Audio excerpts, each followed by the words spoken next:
श्रीराम श्री ब्रह्मचैतन्य गोंदवलेकर महाराज प्रवचन 11 मे. थोडे वाचावे पण कृतीत आणावे. खूप समजून घ्यावे, ज्ञान संपादन करावे असा पुष्कळ लोकांना हव्यास असतो आणि त्याच्याशिवाय त्यांना चैन पडत नाही. हे एक प्रकारचे व्यसनच आहे. अप्पू खाणाऱ्याला कैप आल्याशिवाय चैन पडत नाही. थोडी अप्पू पचनी पडली की कैप येत नाही, म्हणून तो आणखीन अप्पू कैप येईपर्यंत खातो. असे होता होता अधिकाधिक अप्पू पचनी पडत जाते आणि शेवटी इतकी अप्पू खाण्याची वेळ येते की वास्तव्य त्याचा अंत होतो. ज्ञानसंपादनाच्या हव्यासाचे असेच आहे. म्हणून थोडेच वाचून समजून घ्यावे आणि ते कृतीत आणावे. नाहीतर जन्मभर ज्ञानसंपादन करण्यात वेळ जातो आणि कृती न झाल्याकारणाने पदरात काहीच पडत नाही. मनुष्याला पोटभर जेवायला 25-30 मिनिटे पुरेशी होतात, पण जेवलेल्या अन्नाचे पचन होण्यासाठी 5-6 तास जावे लागतात. मनुष्य एकसारखा जर खातच राहिला तर त्याला अजीर्ण होऊन तब्येत बिघडेल आणि त्यातच त्याचा अंत होईल. म्हणून नुसते वाचीतच बसू नये. थोडेच वाचावे पण ते कृतीत आणण्याचा प्रयत्न करावा.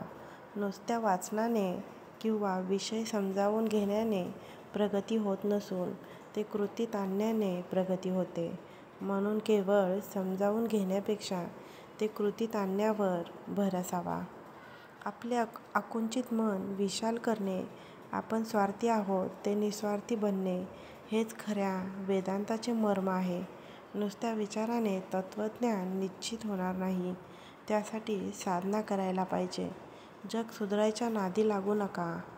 स्वतःला सुधारा की त्या मानाने जग सुधारेलच. आपण सुधारलो नाही तर मग जग सुधारले नाहीच. वस्तू ही सुखाचे साधन असून आपण भ्रमाने तिलाच सुखरूप मानतो. याचा परिणाम असा होतो की वस्तूच्या साहाय्याने सुख मिळवण्याचा प्रयत्न करण्याऐवजी आपण वस्तू जास्त मिळवण्याच्या मागे लागतो आणि शेवटी दुःखी बनतो. कर्माला सुरुवात करताना फळ मिळते किंवा नाही म्हणून काळजी आणि दुःख होते. कर्म करीत असताना फळाकडे चित्त लागल्याने कर्माचे कष्ट होतात म्हणून दुःख होते. कर्म संपवून फळ मिळाले नाही तर दुःख होते आणि फळ मिळालेच तर त्यातून नवीन आशा उत्पन्न होऊन फळ मिळाल्याचा आनंद ती मारून टाकते म्हणून दुःख होते. सारांश: अथपासून इथपर्यंत दुःखच पदरात पडते. यासाठी फळाची अपेक्षा सोडून कर्म करू लागलो की ते कर्म करीत असतानाच मनाला समाधान होते.